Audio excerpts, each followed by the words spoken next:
அடக்கடவுளே, இப்படி எல்லாம் கூட மனுஷங்க இருப்பாங்கன்னு கொஞ்சம் கூட எதிர்பார்க்கல. மேடம், உங்க காசு தெரியாம கீழே போட்டுட்டீங்க.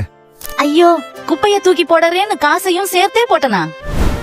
கொஞ்சம் அந்த காசு எடுத்து தரியா? கால்ல அடிபட்டு இருக்கு மேடம், கொஞ்சம் நீங்களே எடுத்துக்கிறீங்களா? இந்த சின்ன வேலை கூட உன்னால பண்ண முடியாதா? அடக்கடவுளே, இப்படி மனசாட்சி இல்லாம பண்றாங்களே. இந்தாங்க உங்க காசு. மண்ணா இருக்கு. என்னது, இவங்கிட்ட போய் இவ்ளோ பணமா? ஐயோ மேடம், இது நான் கஷ்டப்பட்டு சம்பாதிச்ச காசு, கொடுங்க. மரியாதையா காசை என் கையில குடுடா. உனக்கெல்லாம் எழுதுடா.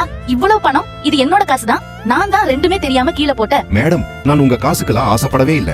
அந்த காசு நான் கால் சரி பண்ண சேர்த்து வச்சிருக்கேன். தயவு செஞ்சு கொடுத்துருங்க. ஒரு நிமிஷம், என்னாச்சுப்பா?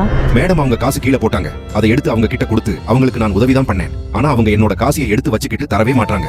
நானே இதை கால் சரி பண்ண சேர்த்து வச்சிருக்கேன். நீங்களே சொல்லுங்க, இந்த பிச்சைக்காரன் சொல்றத பார்த்தா நம்புற மாதிரியா இருக்கு?